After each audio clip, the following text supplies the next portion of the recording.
Welcome to Marketing Mondays, and we are back again with a topic that would actually touch on more small businesses for this session. So in this session, we're going to talk about hiring a marketing agency. If you're a business looking to actually scale up your business, your revenue, then it's probably about time to think about hiring a marketing agency. But should you hire one? Are you ready for one? And if you are ready to hire a marketing agency, how do you go about it? How do you task them to make sure that they do and deliver the results that you want to? Now, today we have a guest joining me in this session, and he is Edward. So Edward, I'd like you to introduce yourself. Thank you, Ruben. Right. Hi, everyone. My name is Edward. I am a student studying business management. How I'm related to Ruben is actually we work on marketing projects together. And actually, prior to meeting him, I was working to build up a tuition startup. Right. It's called Classroom X Square. My hobbies would be bodybuilding. How do you identify if your business is ready to hire a marketing agency? Now, first of all, why hire? So we have prepared 3 reasons why you probably want to hire a marketing agency. Number one, a small mistake that business owners tend to make is that they focus on everything. They tend to want to do everything themselves, including doing the low-level activities like creating name cards, sending emails, packing packages, and a lot of different things, right? If you're just starting off as a business, probably you have to do all those kind of tasks yourself. But as you scale, as you grow the business, you want to actually grow a team and eventually outsource some of these marketing activities towards other people, a marketing agency. So to identify if you're ready to do that, what we like to do is to do a net worth calculation, to calculate your net worth and to see if this is something that you probably want to go into and want to outsource. Are you ready for outsourcing? Okay.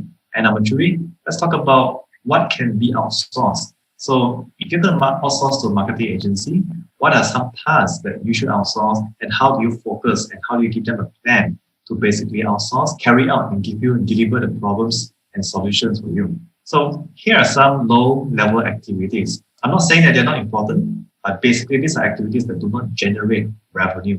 And as an entrepreneur, as a business owner, your main job again is to always produce revenue. So these are things like creating name cards, sending emails, editing videos, building landing pages, figuring out web tracking. So these are all really, really important activities, but they don't actually directly generate revenue.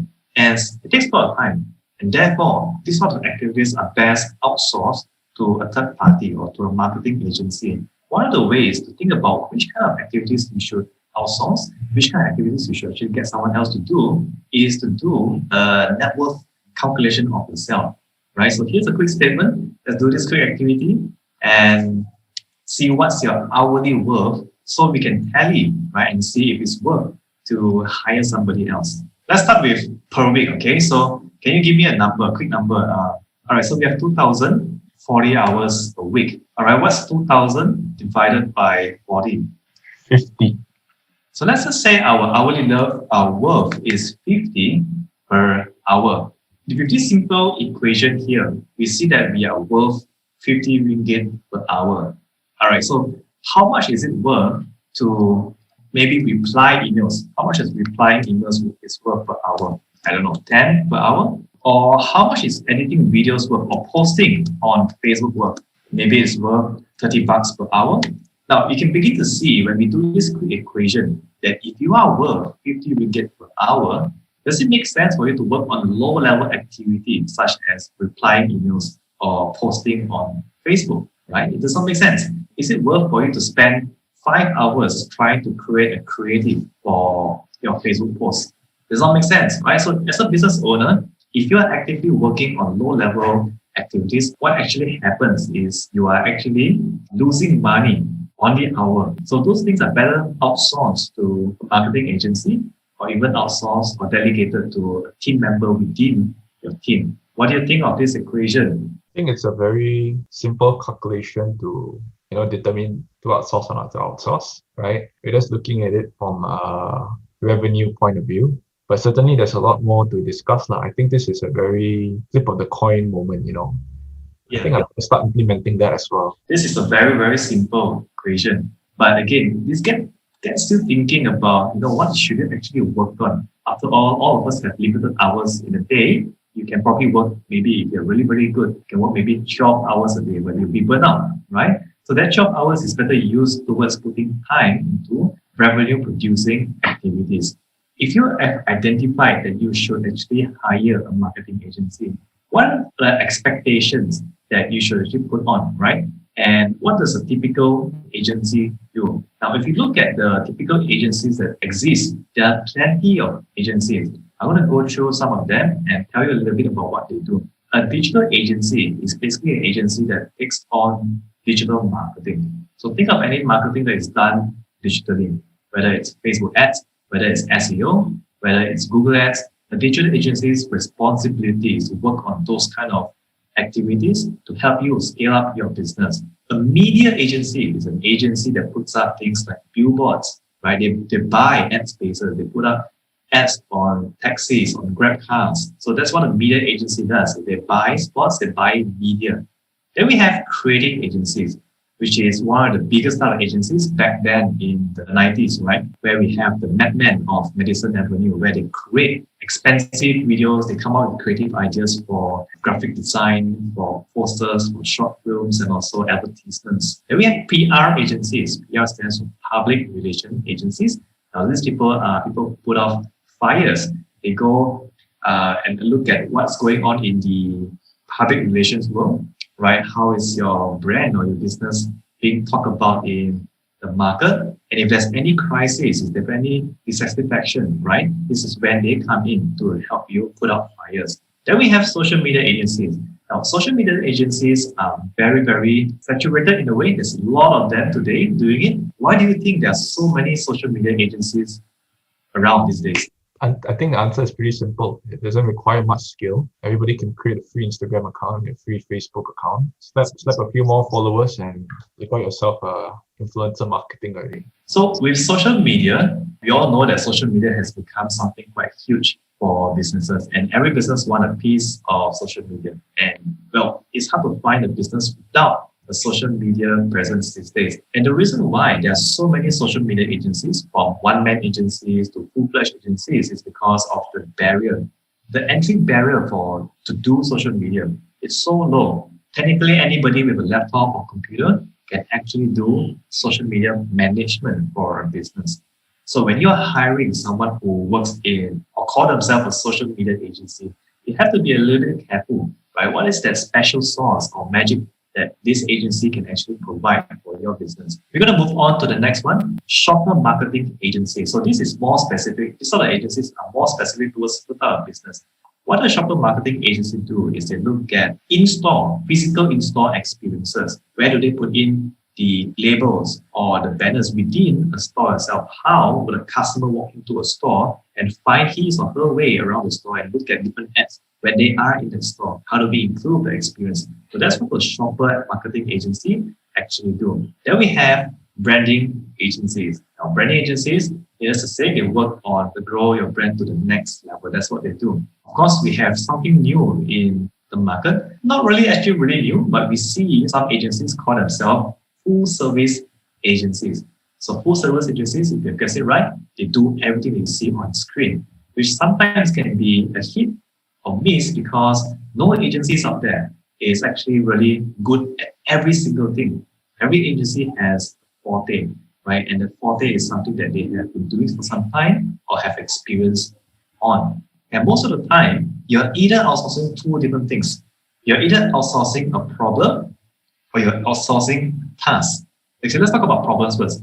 You're a business and you have a problem. Your problem is you're not getting enough leads, let's say, yeah? So you approach an agency and say, okay, we're not having enough leads. What can you do to bring us more leads? When you do that, you're outsourcing a problem, right? And an agency would actually think about ways and strategies to help you get the goal that you want, which we're going to talk about in the next slide.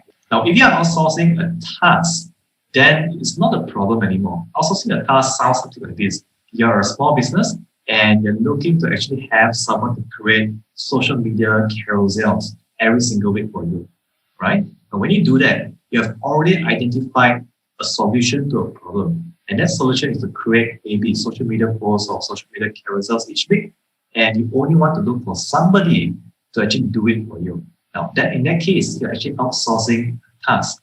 So what's the difference between these two types of things that you're outsourcing? Now, one, problems is always going to cost more than outsourcing a task.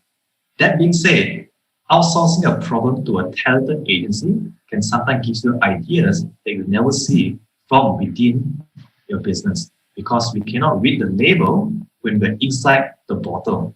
Does that make sense? And one of the mistakes that a lot of businesses, unfortunately, when they outsource to an agency, everything will be done magically. The thing about outsourcing to a marketing agency or passing work to them is that you have to expect to be involved. It's like working with a partner less than hiring someone to take care of all the problems you have in the business. What's your experience with clients that expect you to fix everything without knowing how to help in to the problem? Yeah, so this brings me to this point here, setting and working on a goal. One of the mistakes I see a lot of business do is that when they hire a marketing agency, they don't actually set proper goal. And therefore, when there's no goal set, everything is not measured. Nobody knows what's going on. And they're just working without a common goal in sight. So when setting a goal, as a business, you have two quick options here. You can set a qualitative goal and a quantitative goal. So let's talk about the difference between qualitative and quantitative. Now, first of all, qualitative is something that you cannot measure in terms of numbers. Qualitative refers to more of a behavior. So for example, grow social media page. Now, if you give that brief to an agency, they won't be able to hit whatever you want in mind because they cannot see the number. So instead of throwing these qualitative goals such as grow social media page, what we can do is to set a KPI that is quantitative in nature, something that we can quantify, like grow a page by 10K followers in the end of 2 months or whichever. When you outsource or when you hire an agency, always come out first with a quantitative goal. But knowing this, eventually you also have to set up qualitative goals. For example, how do you measure a brand's growth? That's a bit harder to measure. Some of the best things in life cannot be measured. So the best brands usually measure both types of goals and they work on both types of goals, qualitative and also quantitative. The difference is when you're beginning to work with an agency, always set quantitative goals. We've talked a lot about the types of things to think about, whether you're ready to hire a marketing agency and how to set up goals. But where do we hire agencies? Where are some best places to hire? First place we have is local agencies, right? I don't have much experience of hiring people from local agencies, so I'll skip that for now. Maybe Ruben can add on. As well as Upwork, I have no experience on that. But Facebook groups, this is a very interesting one because you're not looking for only people who are capable. Potentially, you might actually close a few clients along the way because you're actually in a group where people of similar interests or in your industry will be commonly found. So that's one thing about Facebook groups. You might actually close some clients. That's my experience. Last one would be word of mouth, right? Asking someone for recommendation. I would say this is like hit or miss again because their expectations or their experience with yours may not match the same energy. If it does, and they actually give a recommendation for it, you already know that, hey, this agent knows how to work with me. But if they don't, and you guys have a very different business and you guys come from different background, then have to be careful for that. Not to say that they are bad people to work with, it's just need to take into account, which is where the qualitative and quantitative measures really bind together. Right. So here are just some quick examples that Edward has gone through, right? So one of the easiest way to look for an agency is to just go and do a Google search. For example, if you're looking to hire an SEO agency, just go and Google search for an agency and see who comes up, right? If they can rank their own sites, then you're probably good at SEO. That's one way to look at it. Upwork and Facebook groups are great places to look for freelancers. If you are a small business who is just scaling up and you are a bit tight on budget, then it might make sense to hire a freelancer to work on tasks instead of working on problems. Well, of course, you can still look for freelancers who can actually help you with problems, right? Talk about problems versus tasks. The thing about freelancers is I always prefer to work with people from Upwork because we are all secured by a centralized system set up by Upwork. When working with freelancers on Facebook groups, you are taking a risk because some of these people might just one day talk to you and the other day they just go off. So that's one risk you have to take if you're hiring someone you do not know from online sources. Contrary to what Edward has mentioned, right? One of my best experiences is to ask someone for a recommendation. The reason why asking someone for a recommendation can give you different results is because you're probably asking the wrong person. So if you ask someone for a recommendation, ask someone who is reputable in the market or in the industry.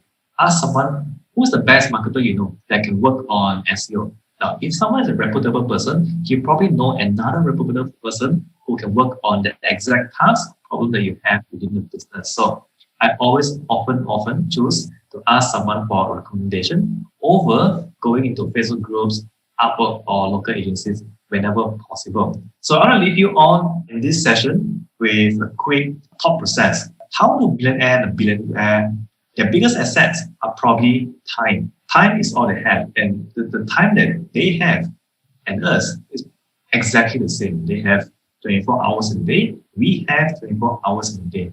And their biggest asset is always time. So think about this way.